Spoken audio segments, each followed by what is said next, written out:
and welcome to Red Alert Radio Podcast. I'm one of your hosts, Sam, joined by Broden, Jacob, Manas, and Nick. Our main topic of today's episode is FIRST Robotics and our team, Red Alert Robotics. But first, what is your favorite food? Hi, I'm Jacob. My favorite food would probably be cheeseburgers, right? You can do so much with a burger, right? You can put anything you want on it, and you can basically make it into anything. You can get all the food groups in it. It's perfect. It's great. It's fantastic. Oh yeah, that's awesome. But hi, Broden here. I have to say, like burritos, like you still get a lot of the variety, but it's just it's compact and clean. It is. My name is Manas. I'm going based off Jacob's here, but my favorites are like quesadilla. You can put anything in there, what you want, and it tastes so good. My name is Nick. I think my favorite food would most likely be a taco because it's just a taco. It's pretty good. Solid. I would also have to go with the taco. I think we were going to start this off with finding out when FIRST started. FIRST was first founded in 1989, so it's pretty old. It's been around. Been around for 34 years. Yeah, so it's been around for a little bit. All right. So, Broden, what does FIRST mean? So FIRST, for inspiration recognition of science technology, is a 3 base level program. It's worldwide. We have our low level FIRST LEGO League, which is a very introductory standpoint, allowing very basic concepts to be brought to younger generations and groups. While then we have FTC, FIRST Tech Challenge, which is usually around middle school, early high school, middle school, early high school. Then your more advanced is FRC, which is Red Alert Team 1741's FIRST Robotics Challenge. This is where we're trying to use every engineering field we have understood and developed understanding of throughout our career in FIRST. So, which age groups go into each category of FIRST? These different groups in FIRST. What age group goes into each one? So, when we're going back to FLL, you're seeing ages 4 through 16. Then FIRST Tech Challenge 12 through 18, and FIRST Robotics Competition is anywhere from 14 to 18 years old. All right. What type of challenges does FLL face? Like, what is like a normal thing that they have to solve and figure out? Well, a normal FLL challenge, since we're building out of Legos in FLL, or they're more educational Legos, your problem is either making the programming out of what we call block code to make the robot move to the objectives. A good idea of what one of the objectives would be is you have a little Lego swing set and you'd have to have your robot push it to move, or to push a car to move maybe a couple inches forward. Another big challenge for FLL is putting the robot together, since, like I said, it was Legos, so they don't snap well together easily. You can't make special parts for it. All right. And FTC, FIRST Tech Challenge. What are some of the challenges that they face? With FLL, they work with Legos and they try to build robots with that. What does FTC do? What are some of the materials they work with? What is FTC? So in FTC, you mainly starting to work with metallic and wood structures.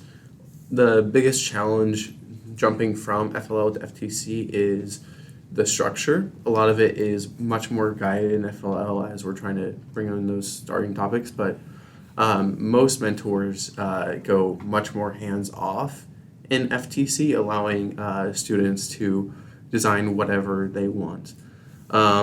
If you look online, there are a lot of different starting structures that you can buy to help teams base their general idea from.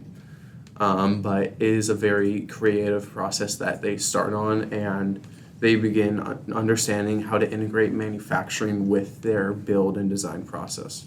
Nice. So FTC is a continuation of FLL for older kids, and it is slightly more challenging and a little, it's more student-led.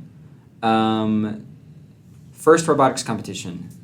What are some of the challenges, again, that they face? How can it differ from FTC and problems of the sort? So with FRC, the biggest change is probably just the scale that everything happens at. I mean, you're going from FTC, where the robots are a couple of pounds, to FRC, where you can have robots up to 125 pounds. And all of the parts of the robot and all the components that go into it are made by the students and by the team. So what happens is all the designs are first thought up and made in a CAD software, which is computer-assisted design, basically a 3D modeling software, and that gives the team the opportunity to create an idea for a robot, which isn't really present in those younger age groups.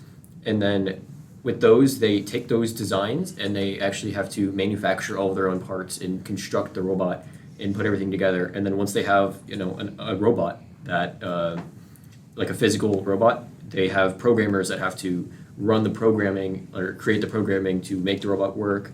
And at this point, they're no longer using block code. They are using actual programming languages. For us, we use Java, JavaScript, my bad. And so they have to write the code, and it becomes much more complicated when they have much more complicated components to the robot. And we have teams that have to work on the wiring for the robot. So at this point, you have to work with a bunch of circuitry and things like that. And then basically, FRC just becomes a much larger and more complicated version of FTC. All right, so the games and what they entail. We are all in FRC. So we all know that we get a competition, a challenge at the beginning of our season. Would you like to explain each of our groups, our FLL, FTC, and FRC, when they get their challenges, and what their challenges may be and how they kind of differ from each other? Well, FLL, FTC, and FRC, we all have a game.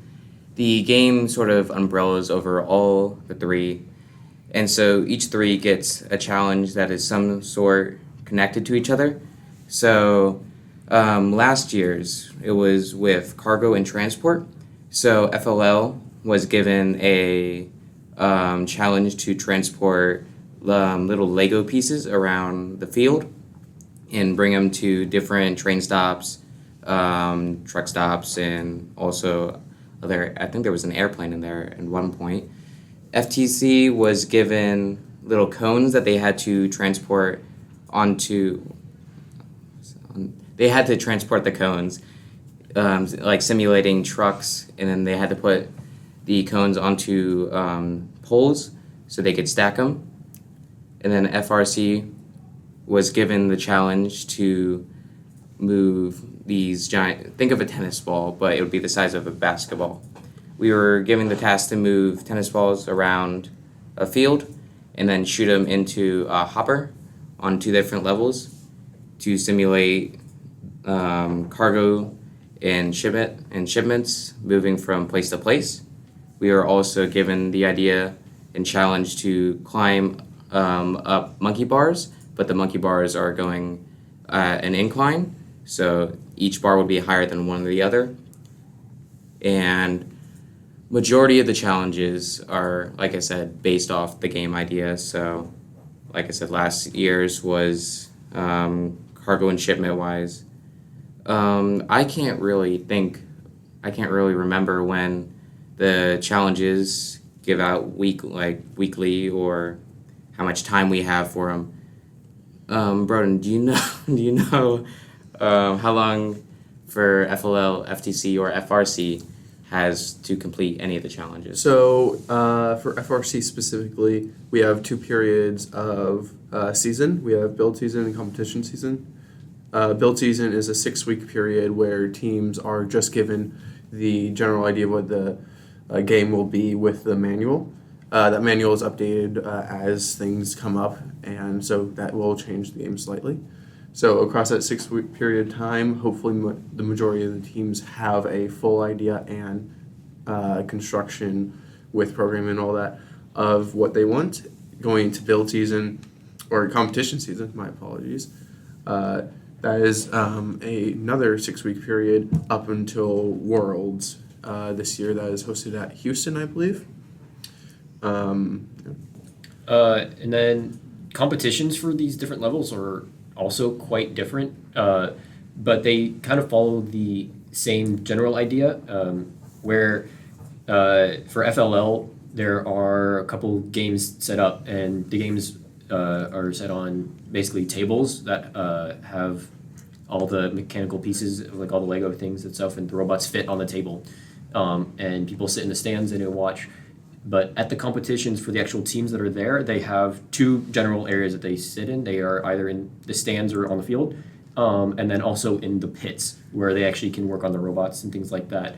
So you'll have some students that will be out in the pits and they'll be working on the robot. Well, a lot of their team will be out in the stands. They're able to watch the competitions and support their teams and things like that. FTC kind of follows the same general idea, and FRC, it also has the same thing where what happens is they just get scaled up larger and larger, but they all have the same general concept of there's a pit area and then there's the actual matches in the viewing area, where teams are just there supporting each other, and the energy in those rooms it can be incredible. It gets really loud, it's really exciting, and there's actual competitions between the teams for who can cheer the loudest, who has the best spirit, and things like that, and get really, really exciting, and it'd be a lot of fun. So we've talked a lot about the FIRST programs, FLL, FTC, and FRC, but how many people are a part of FIRST? There's a ton of students globally in FRC and FLL and FTC.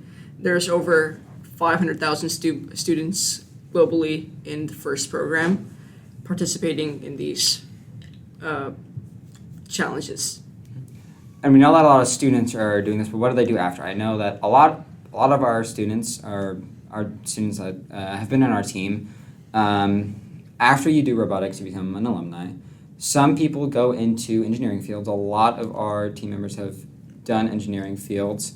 Broden, do you know the percentage of kids that have gone into that, or do you know something about that? So if we look to a few more recent examples, so locally at our school we have an engineering week of which you have presenters come from engineering fields. One of those was our alumni, Max Newfield. He was able to present his current work with Rocket Designs, and some of our alumni have come back to help mentor us this year. I'm not exactly sure on any direct percentage, though. That is all right. So clearly, when you're in FIRST, in high school, middle school, pre-K, kindergarten, all of that, those grades, elementary school, you're clearly working in the team and you're building these things and you are working to achieve a task. But when you graduate and now you're an adult and you no longer are a part of the team, there are still a ton of ways that you can still be a part of FIRST and still help with teams. Do you know some things that you could do still in FIRST even after you graduate your high school? So in FIRST, on the FIRST Inspires website, there are many applications you can do to volunteer to host with competitions, from reffing field inspection to concessions, or typically concessions is actually by the hoster, but some specialties. Then a lot of alumni also go ahead to maintain the FIRST programs instead of just mentoring the team they're on previously. Many have gone on to make new teams.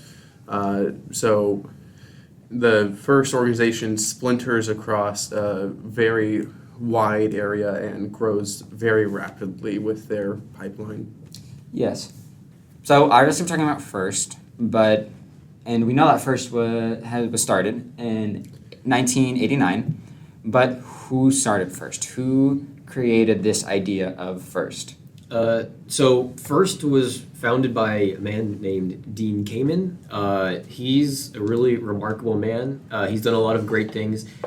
He's invented a lot of things that you've probably heard of and may not even like realize who they were by. But so first Dean Kamen was also the inventor of things like the Segway, which is a really cool thing that. It's a really cool invention that people use all the time. It was actually invented by him. He's invented dialysis machines. So he's helped with medical inventions, things like that have helped actually save lives. And so basically, Dean came in and is just a really great man who's invented a lot of really amazing things. And he's been in FIRST in working with students to help teach students about STEM and other math and science related things for years. So, speaking of Dean Kamen, he founded FIRST. What was his mission with creating FIRST? All right. First mission is to inspire young people to be science and technology leaders. And by engaging them in exciting mentor-based programs that build science, engineering, technology skills that inspire innovation and that foster well-rounded life capabilities, including self-confidence, communication, and leadership. And the first build season, people work so hard for many hours each day for preparing for competitions. Right. So, first mission is for the students and for people all over in FIRST. But what about, we all know FIRST core values. We see them constantly in FIRST. What are the FIRST core values? So FIRST's core values include discovery, innovation, impact, inclusion, teamwork, and of course, fun. So basically, the big thing with FIRST is that we want to promote students to discover things. They want students to be able to go out and learn for themselves, learn the processes like for how to come up with an answer, right? For innovation, it's all about being creative.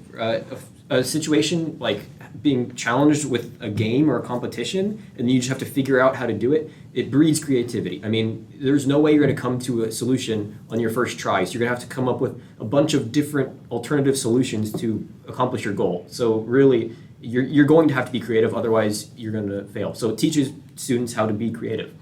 And for impact, an important part of FIRST is that it makes a positive impact on the world, not just for these students, but for the entire community. It inspires students to go out of their way to teach and help other people with anything that they need help with. So personally on our team, we do a bunch of outreach events where we go and we help promote STEM education, and we help with other students we help with other people in the community that may have disabilities. We may create something and invent something that helps them deal with those disabilities and basically just gives them a better life. For inclusion, FIRST promotes the STEM process and STEM mindset in all people. I mean, no matter where you come from, what your background is, an important part of FIRST is that you have the access, the capability to be part of something like this, right? There's no discrimination. It's all love for everybody. For teamwork, I mean, it's pretty straightforward. I mean, you are a team. You are a family, and it's important that you are able to work together. And then, of course, for fun, it's important that we have fun, right? I mean, no one would come here if it wasn't fun. We all love what we do here, and it's important that everybody else around us does too. So it's a really important part. It's a really important core value for FIRST. It's basically where this all comes from. You can't have the rest of it if you don't have fun.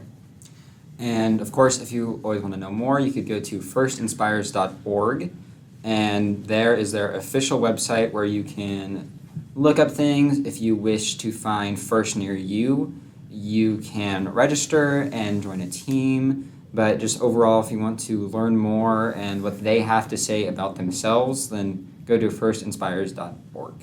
We talked about FIRST. Let's talk about our team.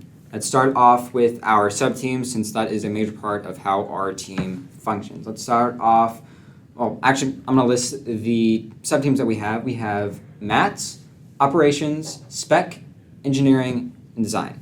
Let's start off with maths. Jacob, would you like to talk about maths? Yeah, so, well, actually, really quick before I get into that, talk about the structure, why we have sub-teams and things like that.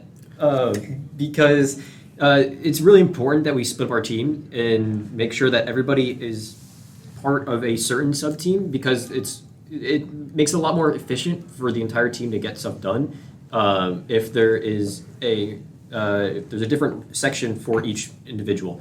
So the way we have it is we basically have like a pyramid structure where we have captains at the top, followed by leads, and then everybody else below them. And each captain is in charge of their respective sub-team.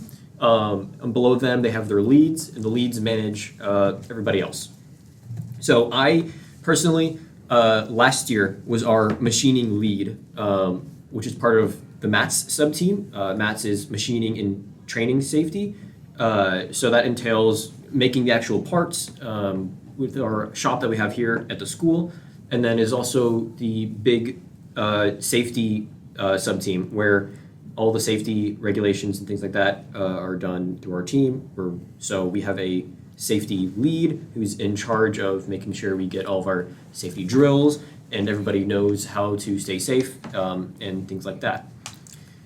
So stay safe from what? What things in maths could, we train, what are we manufacturing, where are we manufacturing, and again, what things are we staying safe from? Yeah, so our shop that we have is where we make all of our parts. We have a bunch of heavy machinery in there, and that stuff is incredibly dangerous. So our training and safety and things like that go into making sure that no harm or minimal harm will come from that shop. And it's really a dangerous place to be, so you have to pay attention at all times and be fully aware of all the things that are happening.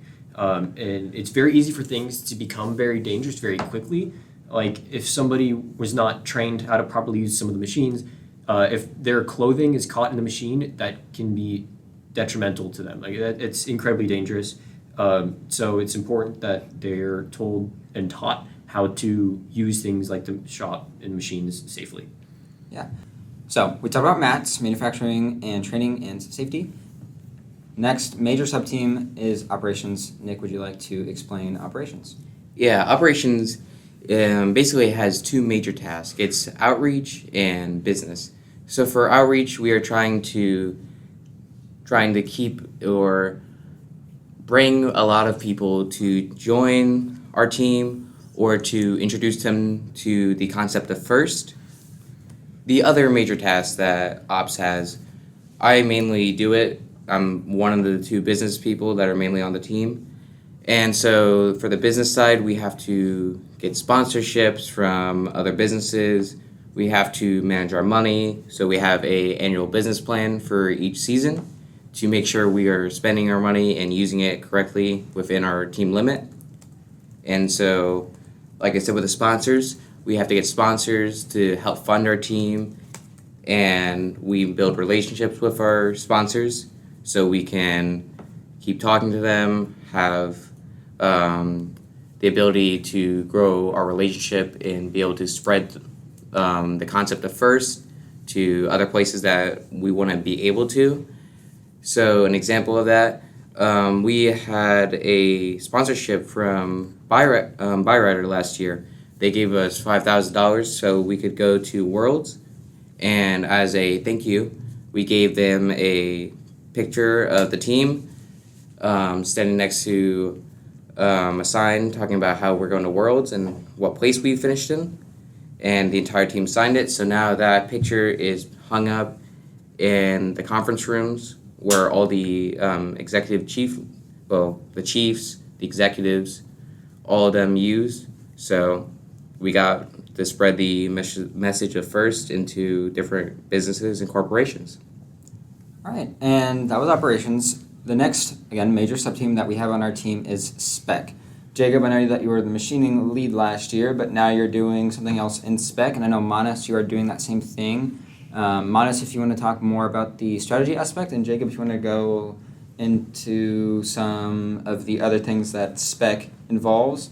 Manas or Jacob, why don't you start with what spec means, and then you can transition it off to Manas, and Manas can talk about what he does and what you do, and then go from there. Sure. So SPEC is Strategy, Programming, Electronics, and Control. This year, I am the strategy lead, so I work with Manas on that. We'll talk about that in a moment. But the other parts of SPEC include Programming, Electronics, and Control. So that group of people, their job is to write all the programming and the code that is actually used to control the robot. And they also are the ones that are doing all the electrical wiring, all the circuitry to make sure that the robot can actually work and do what we want it to do. I mean, without them, the robot wouldn't be able to move. It'd just be a big hunk of metal. So that's the gist of Programming, Electronics, and Control. So strategy, Manas and I are working on that. So Manas, why don't you talk about what we're currently working on? What we're currently working on is analyzing teams, such in week 0. We're looking at time specifically, like how fast robots go from one community to the other community and grabbing pieces, and how we are trying to implement that into our plan during the match. And Jacob, could you talk about what strategy does from the rest of the year and how we could implement that into our plan? Yeah, so before we got to the week 0 matches that we're at right now, we're analyzing. What we've been doing previously is we are going through the game manuals, and we are basically getting a complete understanding of the game and using estimations that we have to calculate what is the most efficient way to be doing a certain task. In this case, what we are doing is we are grabbing pieces from one end of the field. We have to go to the other side of the field and place them. And depending on where they get placed, they can score more or less points depending on the difficulty of where the location is. And then at the end of the game, you have to get on a charge station, which is basically something you have to balance on. So what we're doing is we're finding the best way of working with the robot and other teams to maximize the amount of points you're able to get in the game, or prevent the other team from getting as many points as us. There's an offense and defense approach, and so we work on taking our data and our information and our calculations and working to find the best strategy for us to play in a game. Right. And of course, strategy is one part of SPEC, but I know none of us are in programming, electronics, and controls, but we all kind of understand a small aspect of what they do. Programming, electronics, and controls, what do they entail? Yeah, so the programmers, they write programs, they write all the code that controls the robot. So all the functions that the robot has to do is controlled by somebody, it's a driver, and they have a controller, basically. Right now what we're using a flight simulator stick as our main controller. And so one person will have to be using that, but the only way that those inputs can actually do anything is if the programming people have it set up so that those can actually work as buttons and controls to control the robot. So they make sure that the actual inputs and functions of the robot are able to be done. Otherwise, the robot wouldn't be able to move, and it wouldn't be able to perform any of the tasks that we need it to do. The electronics team are the ones that actually do all the circuitry and the wiring to make sure that the robot is actually able to move and send signals from place to place. So they control all of the they control the electronics there that basically have the robot think and do things. The controls team is all part of that. It is kind of the actual function of the robot. They kind of work with programming mostly. It kind of goes hand in hand, mostly the same thing, where they work on making sure the robot actually can perform its functions. And I think our last and final sub-team is engineering and design. Broden, and I know you are working on that. Broden, what does engineering and design entail? So engineering and design are essentially one and the same. Design acts under engineering with the CAD team. The CAD team uses Autodesk Inventor compared to FRC's usual Fusion 360. Our CAD team has 3 subgroups: manipulations, scoring, and drivetrain. All of these are a essential part to the mechanical design of the robot. This year I'm acting as manipulations lead. The majority of our use of CAD is to identify how we want to use our ideas and materials instead of grabbing something from Matt's, I'm going to grab a steel bar from you and waste it on an idea that does not work out. I can put that virtually and understand everything that's going to happen to that and make sure it's perfect before it goes out. Then when we expand our view back to engineering, we're removing ourselves from just CAD and looking at the physical assembly, maintenance, and a few extra technical parts of the robot.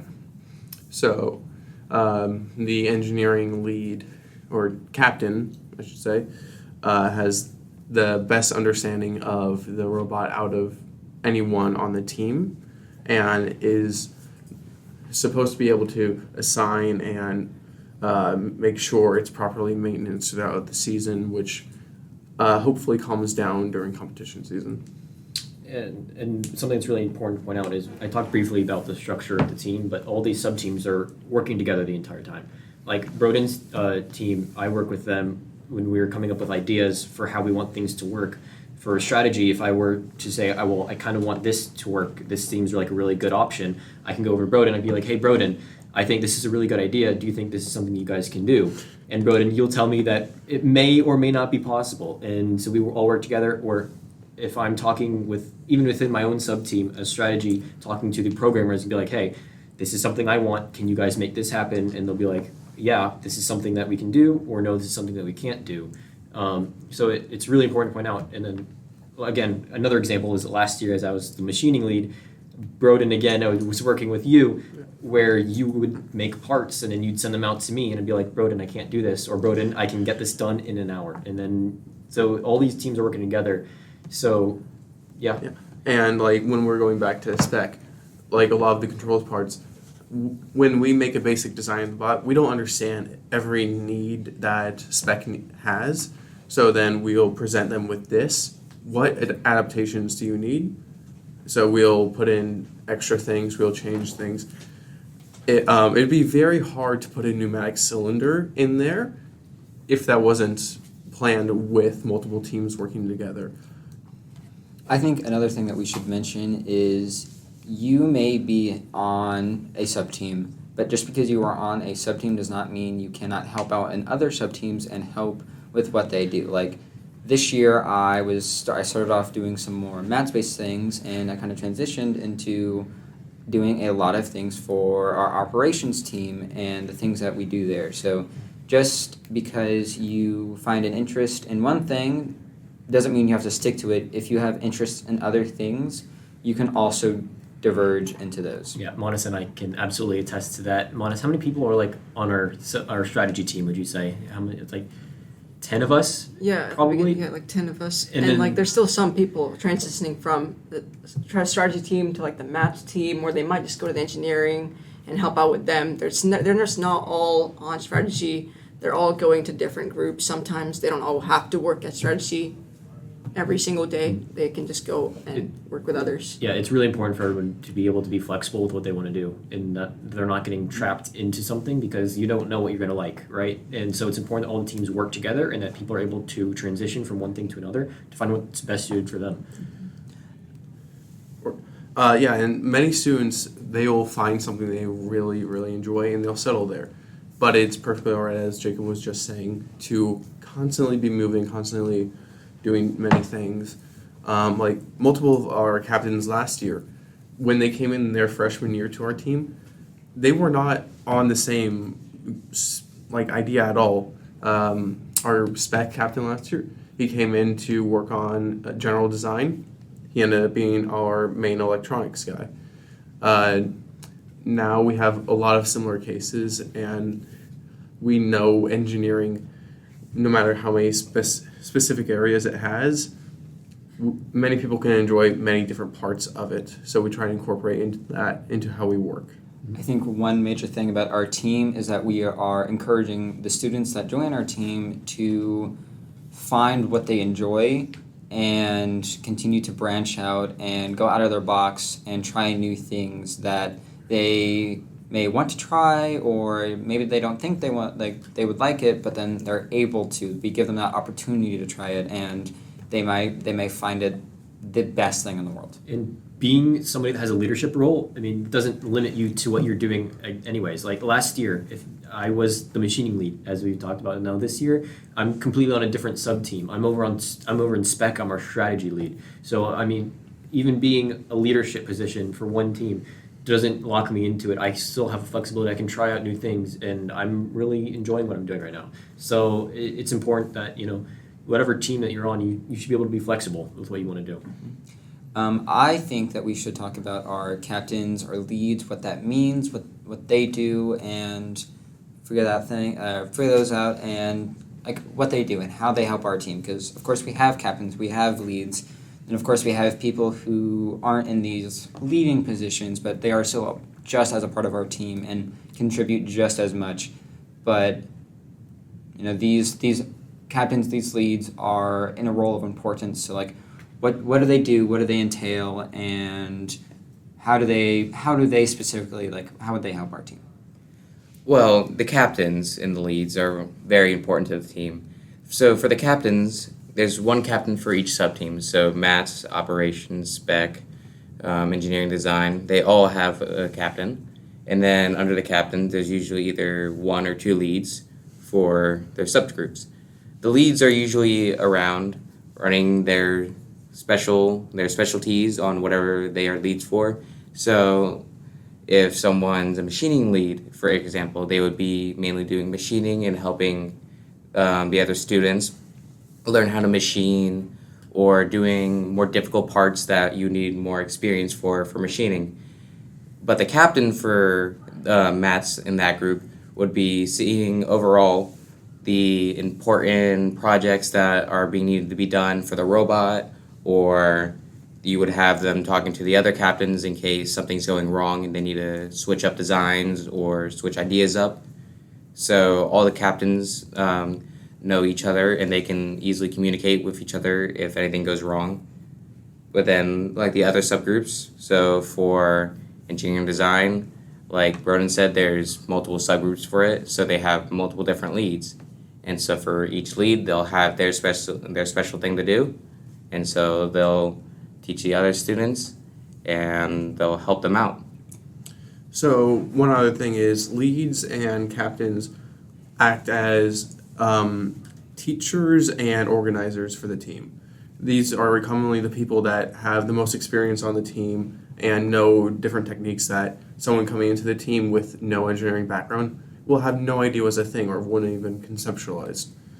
And they have the best understanding of their part, so they can better work with other groups to integrate them in a very well-organized manner. They're excessively important to our team. And I think we should also talk about our mentors, the role they play on our team, and of course what they do, because our team has a good portion of mentors. I know a lot of first teams have mentors, of course, but who are mentors? What do they do? What are their jobs, and how are they diverse upon our team? Yeah, so the mentors on our team cover every aspect of our team. They are the ones that we look to for assistance, for help whenever we need anything, whenever we have questions. They're the ones that we go to. They are experts in their field, and they're really great at their jobs. So they're people you can always rely on and you can go to for help if you have questions, things like that. So we have mentors that sometimes are in the shop the entire day. I mean, and all they're doing is they're helping make parts or teach people how to use the machines to make the parts. Or actually, we're fortunate enough to where we have a full-size field, which is very rare for most teams. And we have mentors that build the entire field from scratch every single year and teach us how to build things, how construction works and things like that. So we get experience building an actual field along with the robot, and it gives us the experience that we need to be able to work in the shop. And then inside, we have mentors that work on every other aspect of the team. We have operations mentors that help work with all of the business and outreach events, things like that. And then we have spec mentors who help work with the programming and the electronics. So basically, the entire function of the team relies on the mentors. Like no tasks will be able to get done without them and their assistance. because they teach us how everything works, and we're able to work with them to learn how to get things done. Exactly. Some of us do come into robotics with some basic knowledge of what we want to do, but our mentors are there to help us and give us more information in the fields that they study and the things that they do and just their general life experience. They're able to help teach us and advance our knowledge further. I think we should quickly talk about when you join the team and going up from there. When you first join the team, you are a rookie. I know, Manas, you are a rookie. And then you stay on the team and you work. You can become a lead. So you are now a step above and you're helping, and you can help new rookies come on the team and try to figure out that whole area and help them. And then you can further and you become a captain, right? No one in this room is a captain right now, but eventually become a captain, and you can work through that, and then you have even more role importance on your team, and you can continue to further help your leads and your rookies that now are on the team. And then you graduate, you could eventually come back and become a mentor for your team and get back into first and all that first entails. So, Manas, you are a rookie this year. Would you like to talk about being a rookie and coming to this team and just what that entails? Right. So when I first came into high school, I had no clue about this robotics program. I didn't know about it until my junior year when one of the captains told me, "Hey, Manas, you should come to robotics, see how it is, see how the experience is." And I was like, "All right, I'll come join." And everybody here was so welcoming, and my experience here was so the atmosphere was amazing, and I felt like I should keep coming back, And I thought, wow, this is great, and I feel like I'm going to keep continuing on with this, and all the mentors, all the leads, all the captains, everybody here has a part. Everybody here has a role with the robot. And Jacob, do you have any feedback for me as how I could possibly be a lead, or your experience here? Well, for being a lead, really all it takes to be a lead is that you work hard and you show that you have what it takes. I mean, being a lead is more than just being on the team for a little bit of time. It comes down to you are a teacher. You are a leader. You are somebody that knows how to manage people and can work with people to help them reach their potential. So for those people that want to become leads, it's important that you are able to show that you can work with other people and have great teamwork skills and communication skills so that you're able to actually teach about what it is that you lead. So as strategy lead this year, it's important for me to work with people like Manas that you haven't done anything like this before, right? So coming in, what did you know, right? How much did you know? I really barely knew nothing about the team. I didn't know what was going on, and you were one of the people that actually helped me transition from doing nothing into actually doing something on the team. Yeah, so what it is that we do, we briefly mentioned earlier, is that we talk about, we look at data and we keep track of that and use it to make our best guesses of what we think the best thing to do during a game is. So it's up to me to teach the people that are with me, how they can do the math to figure these things out, what the thought process behind all the logic is, and things like that. Broden, how is it going as a lead from the engineering team? Well, an engineering team, a lot of the leads are veterans. It's very hard to get a position as rookie. I know you were a veteran, or you weren't a veteran last year, but you were a rookie last year. You still maintained a lead position because initially you were able to show your work experience. But for a lot of lead positions, it's about proving that you have the capability to go into it. So me and my other leads for design, we were all working together last year as just general people in the CAD team. We didn't understand anything that was happening. We barely understood a line. But now we've made many, many more techniques, and even if some of our captains hate them, they're there.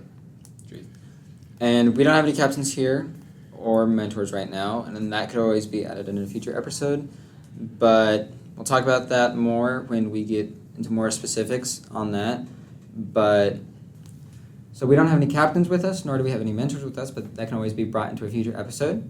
But as always, thank you for listening, and challenge Accepted!